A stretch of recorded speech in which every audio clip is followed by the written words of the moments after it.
people complain about the manipulated futures markets. Okay, fine, spoofing, whatever. This is not really the big deal. The big deal is that the futures market itself exists. The futures market for gold exists. It should not exist, because the futures market should exist for other goods in gold terms.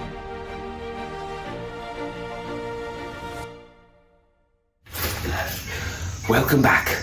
I'm Nigel Spigel.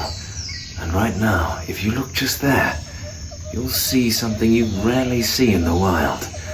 A silver Krugerrand and a silver Britannia, available at a very low premium. Right now, silver Britannia and silver Krugerrand are available at just $4.50 over spot. That's a premium lower than my shirt buttons. I just left it in the dryer too long. That's right, 2022 silver Krugerrand and Britannia, only $4.50 over spot. Call 1-888-81-LIBERTY. That's 1-888-815-4237. Welcome back to Liberty and Finance. We're delighted to have a first-time guest today. Rafi Farber is the publisher of The Endgame Investor. He joins us this Tuesday, August 16th, 2022. Rafi, thanks for coming on Liberty and Finance this first time. So good to be here, DK. I've always wanted to be on your show, and it's a real privilege for me. Thank you so much.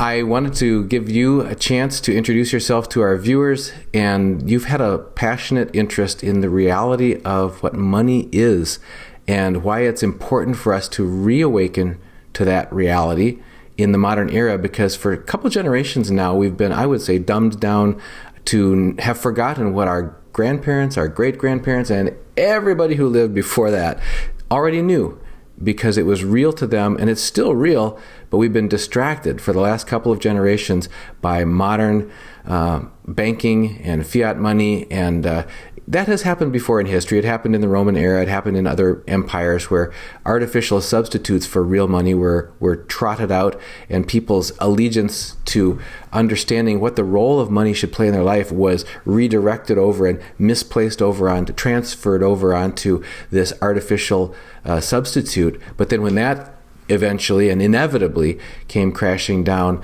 they were left usually harmed very significantly in their finances, and that means their life for the generation sometimes was harmed by that. So we're trying to help, and it sounds like this is a mission of yours as well. It's a perfect alignment for one of our missions, and that's to help people to take good care, to be aware and prepared so they take good care of their families going forward, and that means their families' financial futures. So could you talk to us a little bit about your, and it's not even your philosophy, it's your message about the truth, the reality of what money really is, whether we're being told that or not, and we're not, but what it really is, and what it means to us, and how we're by the language being wrong and the messaging being distorted and the practices being illegitimate that we've been subjected to, we've ended up with feelings and actions on our part that are not helping ourselves going forward. Can you tell us your understanding of what money really is and why people need to wake up to that?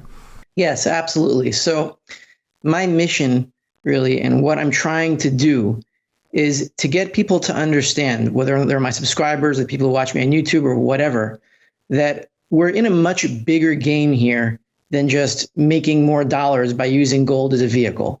Okay, it's nice to make more dollars and to have a bigger portfolio and all this and to buy and sell and trade, etc. But that's really not the game we're playing here. We see inflation, right? And inflation really is the invention of substitutes for money with which the people who use them first get the resources. It's just another way of theft. It is theft. And when an entire society is based on inflation, it's not just the money that's inflated, it's everything. Education is inflated. You have everyone with a degree that isn't worth much. The medical complex is inflated. You have all these doctors that are saying a bunch of stuff that nobody believes anymore. You have industry is inflated. Communication is inflated. There's all these tweets and messages on WhatsApp and people just putting out verbs all over the place, and communication doesn't mean much anymore, but it's all because the money is inflated. So you're talking about language, and what my really central message about money is that libertarians and people that understand what's going on here or have a basic understanding, I'm not saying they understand everything. I don't even understand everything. But people with the basic understanding of this system is wrong. We've got to stop using the term fiat currency. There is no such thing as fiat currency. And why do I say that? Because the idea of fiat is, people imagine the dollar was just born from above and the government just like placed it on earth and then said a dollar is worth XYZ goods. And then everyone was like, okay, and started trading it. That is impossible because all money has to go back into the past, right? You experience it every single morning in your life. When you wake up in the morning, you basically know how much work you have to do and how much you have to save and how much money you have to spend in order to maintain your living standards generally from the day before. The question is, how do you know this? How do you have this information? Is it because the government announced the prices? No, it never happens that way. It can't happen that way. And a fiat money from above would be a price control effectively on every single good and service in the world simultaneously. So that's impossible. The only reason you know these things is because you know it from yesterday. And the reason you know it the day before is because you know it from the day before that. So it's a chain that goes back in time. And if you follow this chain, what eventually is the reality is that the dollars that exist, whether they're digital or paper or whatever, or blockchain, people are trying to make these differentiations between CBDC, central bank digital currencies, and physical cash. And there are absolutely differences. I understand that regarding liberty and privacy, there are differences. But essentially, they're all substitutes for the original money, which was gold, and before that, silver. So when we are buying gold and silver, or when we are exchanging our dollars, our money substitutes for gold and silver, what we're doing is we are expressing a vote of no confidence in the monetary system. And the chief power of the central seed, the kernel of all government power, whatever it is that they're doing, whether they're instituting lockdowns or forcing medications or anything they want to do, it's all in the monetary system because that's how they enforce everything. So this is more than just securing your future and making money and improving your standard of living and even helping you through a catastrophe that might come, that probably will come. It's more than that. It's this community connecting. And what I want to see in the end of this, at the end of this, is that people like you and me and our followers and our friends and our family, that we have the real money, because that's what's going to matter in the end. We want the real money and the real power in the hands of people who actually care about the future of humanity and human liberty. So that's really the message I want to spread. There is no way that the dollar is a fiat currency. It is connected to gold. And when it collapses, right, this entire pyramid that starts with gold and ended up with, and began, and then on top of it was cash, which was basically a receipt for gold or silver. Then on top of that was debt, which was, an alternative for the cash. And then on top of that is everything else and all the other derivatives. It's a pyramid, and each one is more inflated than the one before it. So when the entire pyramid collapses, what's going to happen is that everything, all that purchasing power that is now spread out in all these derivatives, is going to come crashing down into the base of the pyramid, which is gold itself. Because when the monetary collapse happens, it's not that things disappear. All the stuff is still going to be here, barring a nuclear war, which I don't think is going to happen. I hope not. But the purchasing power and the real power of shaping the future of humanity is going to be in the owners of real money, which is gold and silver. That's what's going to happen. So I want our team on that side, and I don't want central banks to buy it. I don't want them to have it. I want them to sell it to us, and I want us to have almost all of it, or as much as we can get, wisely and studiously, and not over leveraging ourselves, but knowing that this is a game that we have to be responsible for, and it's more than just our own survival. It's about the human race, because I don't want this, whatever happened in the last 2 years, and you all know what I'm talking about. I don't want it to ever happen again, and this is how we stop it. Yeah, a lot of what you talked about people owning real money is very traditional, in the sense that anyone who ever lived needed to eat. You ate by gathering or growing food, and if you had food today because the harvest was plentiful, but you knew that winter was coming, or a drought was coming, or a flood was coming, or a bad day was coming, or you might, heaven forbid, your back might go out, and not be able to farm or hunt, or gather this winter, you'd store up some of that current stuff of life that you had worked hard for in the current moment and have it saved for you into the future.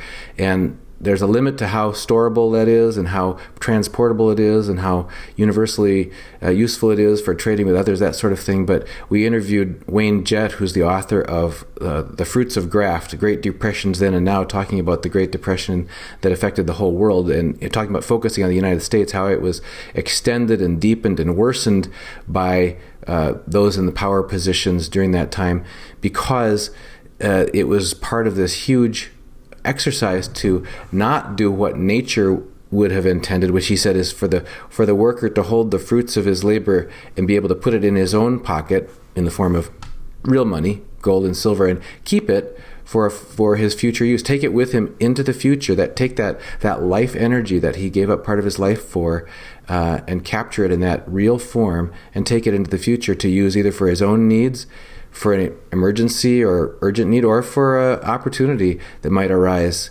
or for his children or his grandchildren, or whatever purpose, and do it privately. And so it allows us to capture portions of our life work and to bring it into the future. And that's, I think, what you're talking about is that's power, because slaves don't have that ability to own private property, but free men do. And so as persons who are created to be free and to be able to use our life energy to improve our status, our welfare, and to bring that improvement with us into the future for our good in the future or for our families is natural law. That's the way it's meant to be. It's the way it was designed to be. It's the way it always was and has been. But the trick, he said, is that bankers, central bankers, and governments who colluded with them figured out a way to not let the worker put his fruits of his labor into his own pocket for the future, but instead put it on a piece of paper and give it to the banker. The banker puts it in the banker's pocket and can do with it whatever they wish at that point. They can inflate it, as you call it. You could also call it debase it, or they could take a bail-in. Whatever word we choose to describe it as, it's just stealing. Whatever word we just simplify this. It's just stealing. There's nothing wrong inherently with hiring a bank to store your money for you and giving you a receipt for it. That's perfectly legitimate. The problem is that humans want to steal. When the bank has all that money in its account, the people who own the bank, they want to take it, just like any human would want to steal somebody else's property. It's a natural human want to steal, to want to have wealth, even wealth that's not yours. So, once it's legal, the problem is not that you can get receipts for your gold from a bank. The problem is when it's legal for the bank, or when it's accepted, or it's the base of society for the bank to take your money and to use it for its own needs without agreement. I mean, if you have an agreement with the bank privately, like, okay, you can take my money and lend it to somebody, but you owe me interest and I'm taking a risk and I understand that I might not get it back if your loans don't work out. If it's an agreement between you two, fine. But to say that everyone who deposits in a bank has to loan the bank the money, that's a big problem. And going on the theme of monetary philosophy, you see in the back of me, it's a Judaic library. So these are the books I study. Going into just a very basic comment from one of the first Jewish philosophers who wrote one of the first magnum opuses of Jewish philosophy. He asked a very basic question. This is Rav Sadia Gaon, I think around the year 800 in the Common Era. So he asks, why does the Bible forbid stealing? Why?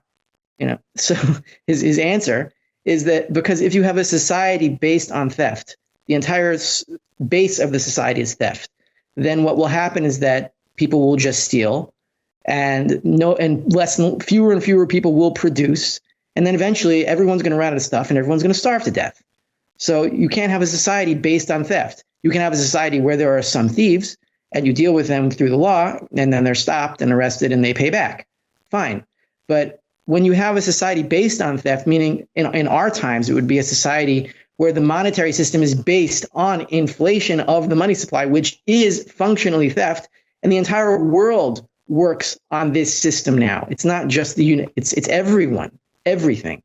The entire world, the entire human society of today is based on theft. So that means it must collapse because they'll keep stealing and stealing and stealing, which means inflating and inflating and inflating until the purchasing power of our money substitutes, goes to zero. And when it does, there is no choice. There's no going to Bitcoin because Bitcoin is on top of the pyramid, right? Bitcoin was born after this temporally. So it always reaches back into the past. I'm not saying there isn't any usefulness for Bitcoin. I am not an enemy of Bitcoin, so don't think that I'm against cryptocurrencies. I'm not.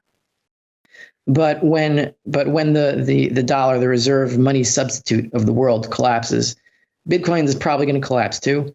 And whether it can be traded for real money is a question. I don't know. It might be able to, but if you want to play this game, you're going to need gold and silver. And Bitcoin is a speculation if you believe in it, but be wise about it and go to the base of the pyramid.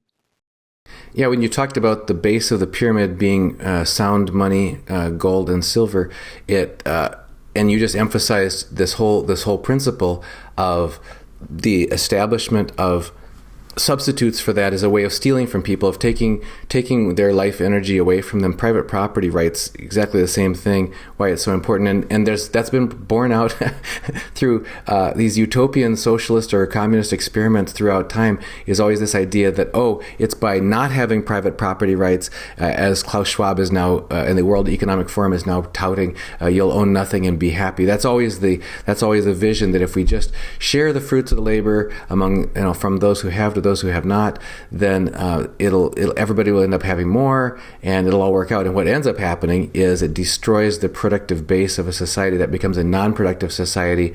And you can see that even in the Mediterranean. Perhaps you can tell us about around the different countries and how they have demonstrated those that are industrious and those that are highly creative versus those that are basically adopting these sort of more socialist policies, where then it undermines the productive power capacity of the societies and the individuals. So you get this dissipation and this loss of productivity, which eventually means everybody's falls to a lower rung on and you cannot steal your way to a thriving and abundant culture. Maybe you could take another crack at that from specific examples, either in the European experience currently or throughout the 20th century and currently, and the trends that are being promoted through in our current world through modern countries that are trying to promote that. Oh no, you really do want to go to this socialist or communist utopia. They don't call it that. But how we're still being sold that as the destination when actually it's not going to get us where we need to get to. Well, if you're talking about the 20th century, very easily and clearly, the 20th century has been the most murderous century ever in human history. The examples of Mao, problem with Israel and with Jews in particular. And I'm Jewish, so I'm talking about my own people here. We're obsessed with Holocaust memory, and we talk about the Hitler's Holocaust. Well, that was only 6 million people, and that was a lot. And it's my family, so it's most indoctrinated on me what happened. I don't know, that's a bad word, indoctrinated, but you know what I mean. So that followed a hyperinflation, the most famous hyperinflation in history in 1923 in Weimar Germany, which brought Hitler to power. Because when people lose their purchasing power, when they lose everything that they've worked for, they're going to look for a leader that drives them crazy in whatever way, attaches their anxiety to some kind of thing. So in Germany, it just happened to be the Jews. But in China, it was much worse. 6 million in Germany, but 45 million in China with the same sort of. Everyone is, let's institute a communist society. Everyone loses their private property. Great leap forward in 1958 to 1962, killed 45 million people. And then, Cambodia, same thing. Or whether you want to talk about Stalin, it's everyone trying these same systems. And there's a problem that we try to attach ism words to all these things. Communism, socialism, this ism, that ism, and explain every little nuance between these systems in an academic way to make us sound intelligent, but at the base of it, it's all theft. It's all the same thing. It's just humans stealing from other humans. When people say you can't have private property, that just means I want your private property, because somebody's got to be on that property. Somebody's got to be on the property. So once somebody owns it at some time, if if you don't want people to own it, you're just saying, I want to own it. Right now, there's a hyperinflation going on right above me, just a few miles, like a 10-minute drive. I'm in North Israel, so Lebanon is undergoing hyperinflation right now. And they've done it before. And every time it happens, the creativity there, and it's a beautiful country, it just goes to nothing. And people become despaired. But even, I'm not going to praise Israel. I'm not, I'm a Rothbardian anarchist, and I don't believe in states at all. But relatively, Israel is the, quote unquote, freest country. And I really hate to use that term after what they've done to us the last 2 years. But yeah, so we're the most productive country. But in the end, the Bank of Israel, the shekel itself, Israel's currency is called the new Israeli shekel because it hyperinflated back in 1984 when I was 1 year old. And then how did they reestablish it? They just indexed it to the dollar again. And when you index a currency to a dollar, basically you're having an IPO on a currency and selling it to banks, and they give you dollars, and then you hand out your new currency to your people. But the fact is, when the dollar collapses, the shekel is going to collapse too, and the Bank of Israel has zero gold, none. So it means gold is going to be pretty valuable here because the supply of it is much lower. Whereas the dollar itself might not collapse entirely because there might be gold in Fort Knox. Let's just assume there is. I don't want to get into that argument. If there is, then the dollar won't collapse entirely. What will happen is, like what happened in 1933. FDR just re-indexed it from 21 to 35. And I could very easily see a practical situation where gold goes vertical, which is really the dollar just dropping dropping to the floor. And hitting, let's say, $35,000, and then everyone gets 3 zeros lopped off their bank accounts, and we go back to a $35 standard, and they stop the inflation. That's possible, and it's happened many times in many different countries. And $35,000 would be, by the Fed's balance sheet, something like 60-70% backing by gold, and that would be adequate. But it wouldn't stop it because from then we'd have another round of this. And what I'm really hoping for is an end to the system of inflation and it being rejected entirely. And for that, we'd have to have a complete collapse and money going back into a completely decentralized form where, select people with gold and silver stacks have the most power. And then they start disseminating the money, and the money supply becomes more diffuse. And then power is really decentralized and the power centers sort of crumble. And that would be very difficult. And I dread living through that kind of thing. But it would be the healthiest thing for the future of the human civilization. Yeah, the healthiest thing is often not the thing that happens on a short-term basis in history.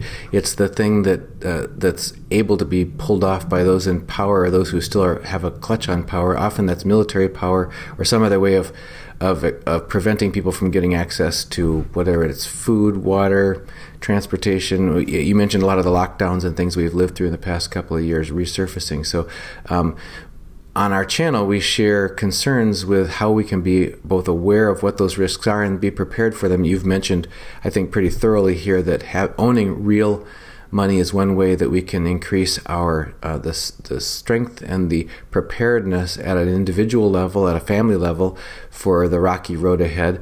Do you make a distinction in your mind between, say, precious metals, gold and silver, in that regards, owning them as part of your private property, versus other things like shelf-stable food, stored water, things like that? I know when my family visited Israel a few years ago, we were educated that there are shelters required in each home to be built, and they have to be stocked with gas masks, and some people have stored food and water, that sort of thing. Do you think those other preparatory steps, essential life supplies, are on analogous footing to having real money as part of your foundation of your personal property?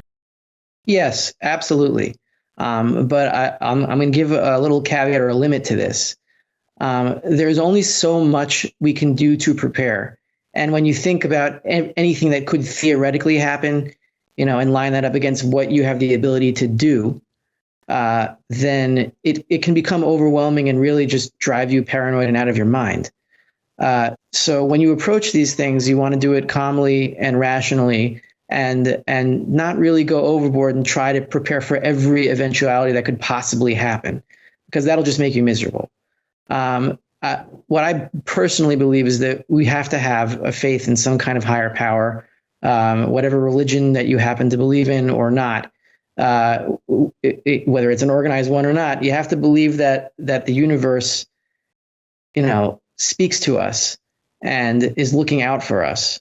And can I prove that? No, you just have to kind of learn it through experience. And so, yeah, if you want to stack, a lot of water in your home in a rational way in your attic or in some kind of basement, that's perfectly fine. And extra canned food. But what I would say is that what you really want to keep healthy is your own mind and your own sanity. And it's been tested for all of us these past 2 years, and we've gotten through it.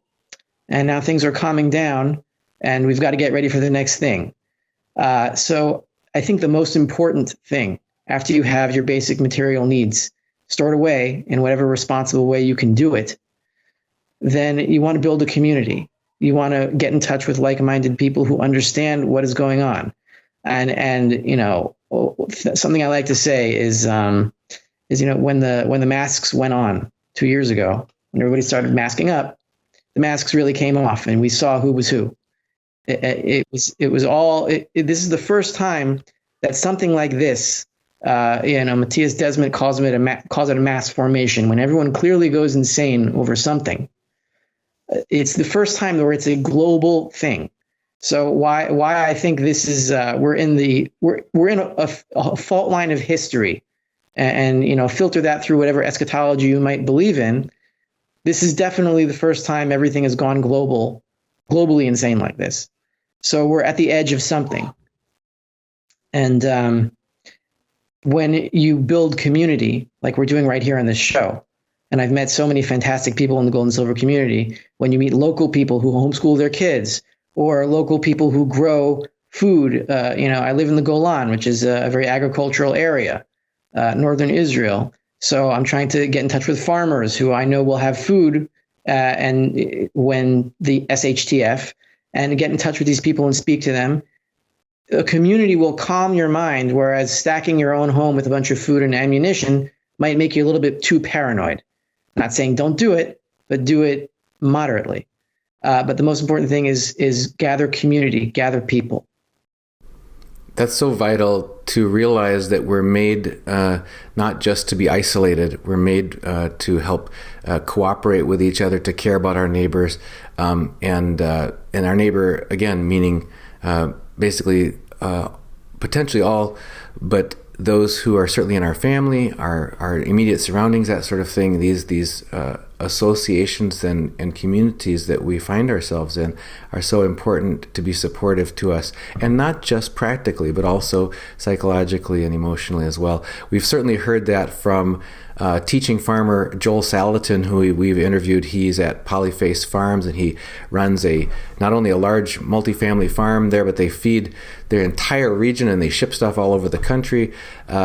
And one of the things that he noticed during the lockdown era and all that was how happy and relaxed they were on the farm, because they were connected to the earth and to the animals and to the cycles of the sun come up every day and the rains, and looking for this natural connection with the creative generative power of the earth and that God gave us and everything. And then these people that would come out from the cities on the weekends to visit them and purchase foodstuffs and that sort of thing he said you could just see the fear in their eyes. And so those people felt disconnected from that source of life and peace that comes from community and being connected to the land. They felt very isolated living in the city and not connected. So that was an observation that he made. Something else that you mentioned along the way there, I think if we can circle back and just put a bow on it about what real money is related to what you were just talking about, is that we've gotten into this mindset that people who are acquiring precious metals, for example, are buying something. They're buying metals, and they worry about the price after they buy it or before they buy it and everything like that. And it seems to me that it keeps coming back to me that that's a very mistaken way of thinking about things. My wife and I used to be a little bit at friction as we started acquiring precious metals about a decade ago. And she one time said to me, "Why do you keep spending all our money?" And I said, I'm not spending it, I'm saving it. and we're actually getting, actually owning it. And the other analogy that comes back to me time and again is related to something that's just vital, like life jackets on a boat. If you have a boat and you're going to go out on the water, and you're either going to have life jackets or you're not. And if a storm comes, or if the boat gets tossed or whatever, and you suddenly wish for life jackets, you won't be arguing about, did we get them on sale? You will be arguing about, do we have them? Where are they? Let's get them on right now. We need them. So that idea that, I guess if you could just talk to us about the true nature of real money for a moment, in terms of, it's not something you buy or sell. It's something you either own or you don't own. Right. Well, look, all dollars are still gold substitutes. The gold standard was never ended. From 1933 to 1971, there was a gold standard where you still couldn't legally redeem your dollars for gold in the United States because the FDR had stole it all. And what happened in 1971, it wasn't that the final link to gold was being broken. It was that Richard Nixon was just acknowledging that he couldn't provide the goods at that exchange rate. That's all he was saying. He wasn't saying there is no exchange rate, and you can still exchange $1,800 for an ounce of gold. It's still there. That link, that is the gold standard right now. And it's a very inflated gold standard because it's inflated by all the futures that exist on the futures market, which kind of hold the price down by putting all this notional gold on the market. And just for a second, like people complain about the manipulated futures markets. Okay, fine, spoofing, whatever. This is not really the big deal. The big deal is that the futures market itself exists. The futures market for gold exists. It should not exist, because the futures market should exist for other goods in gold terms. That's what should be. So when you are buying gold, we say buying. It's not a good term. What you're doing is you are redeeming your money substitutes for real money. And that does not mean that you should take all of your dollars right now and redeem them all for gold tomorrow, because you will need some dollars for your expenses. Obviously, nobody's saying that. But when you do acquire this metal, and trust us, believe me, when this goes down and the dollar does collapse in a hyperinflationary collapse, because all money substitutes do this, all of them. And, we're in a global world now, and we have a global reserve currency. And when it happens this time, it will be global. When that happens, you're not going to be counting your dollar gains or your losses.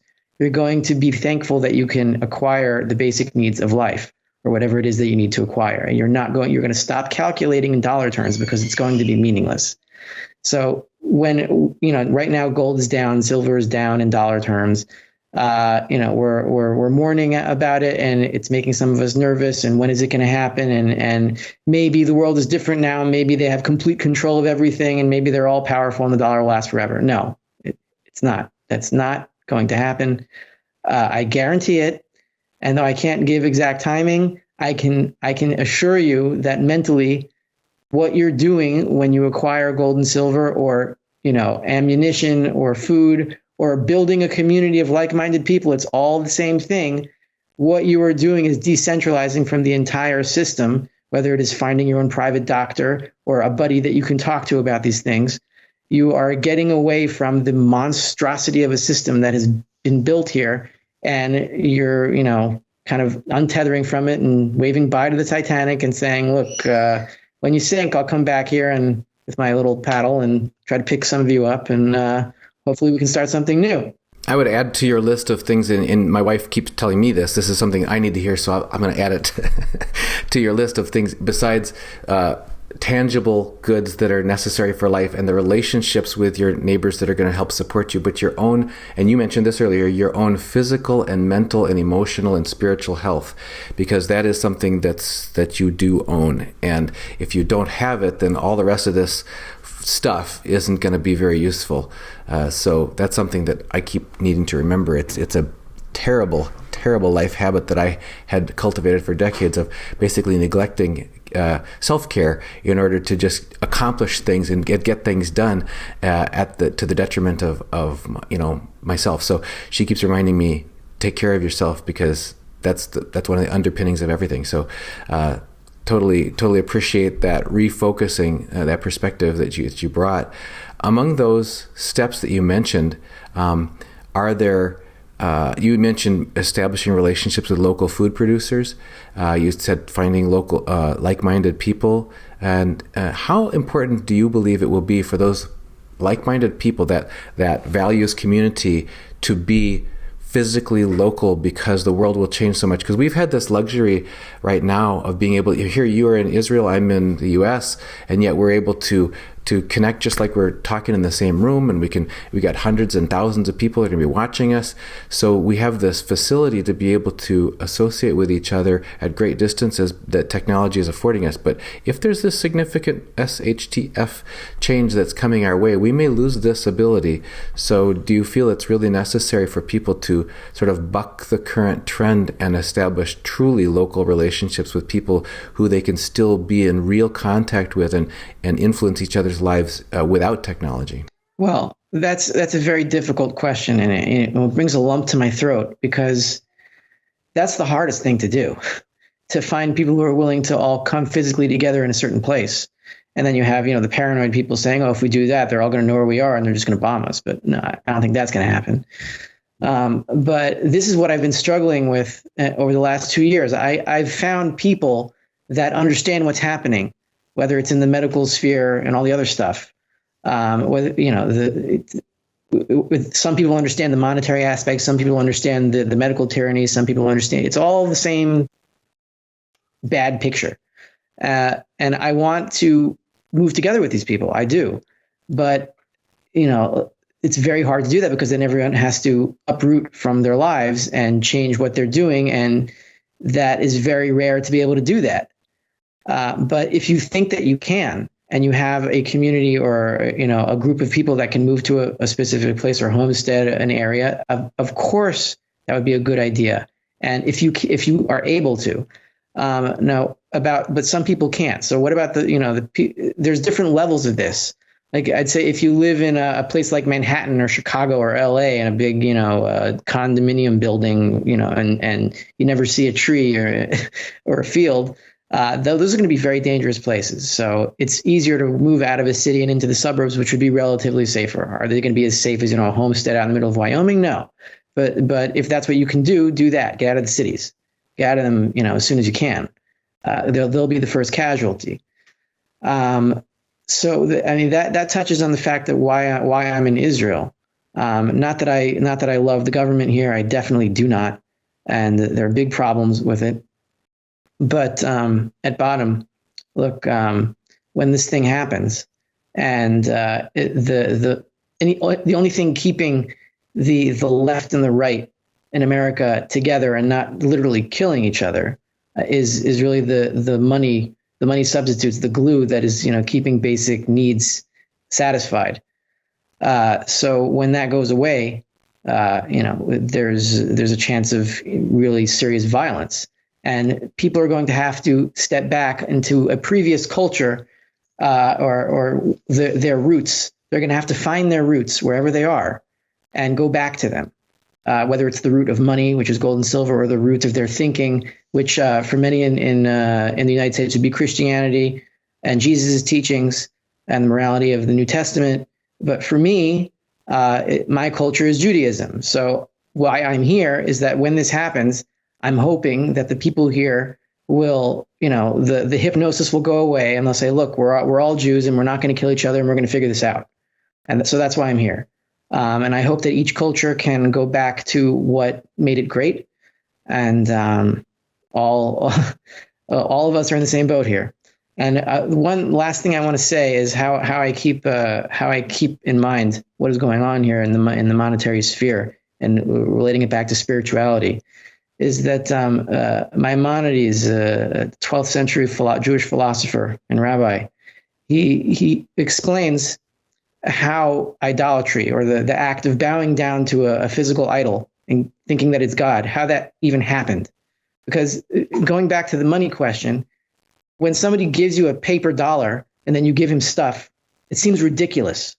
It's crazy. Why are all these people passing around these dollars or these digits on their phones or in their bank accounts that don't even exist and getting stuff for it? How did that happen? Okay.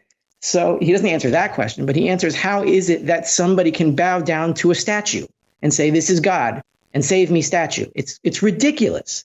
So he says it happened through a series of derivatives, right? You started with one God. People recognized that there was a creator to this whole thing, and it's one. And then somebody said, look, you see the stars? They serve God. They're God's helpers. And we should serve them.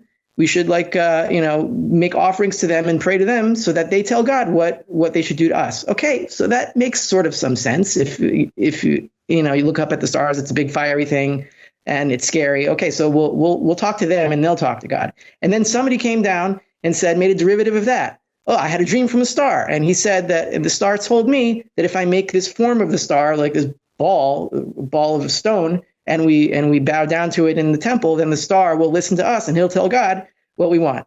And then then all of a sudden the kids in the temple of the stone ball star thing see people bowing down to him. They're like, oh, that must be God. And then they don't understand the connection to the original. They don't understand the series of derivatives, the pyramid, the inverse pyramid of religiosity that they are buried under. They don't get it. So they think that the stone is God. So then you have people just worshiping these idols. And then what the hell happened?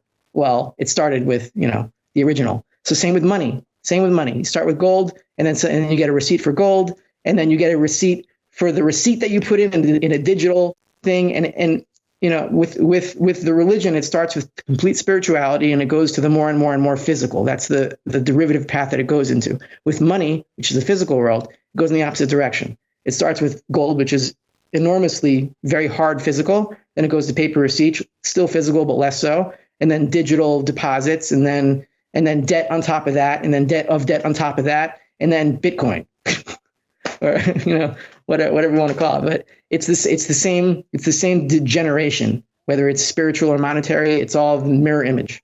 Fascinating. I think we're going to have to pursue this in a future conversation where we talk about, because you mentioned way back at the beginning, you talked about inflation of everything, that inflation of the money, theft, eventually drives inflation of everything. And I would like to introduce the term debasement, debases everything, because you talked about the medical trustworthiness and the communication and government and on and on and on. And it's so important for people to understand how we have settled for substitutes of substitutes of substitutes, and pretty soon the trustworthiness, the reality, the veracity of those things is no longer there, because we've abandoned the original source from which all of that so-called importance or value or trust derived. And that's one of the concerns that we share, it sounds like, is that we're entering an era of reduced trust. And in that case, what are you basing your trust on? Because if you've placed your trust in something that is not trustworthy, you're likely to be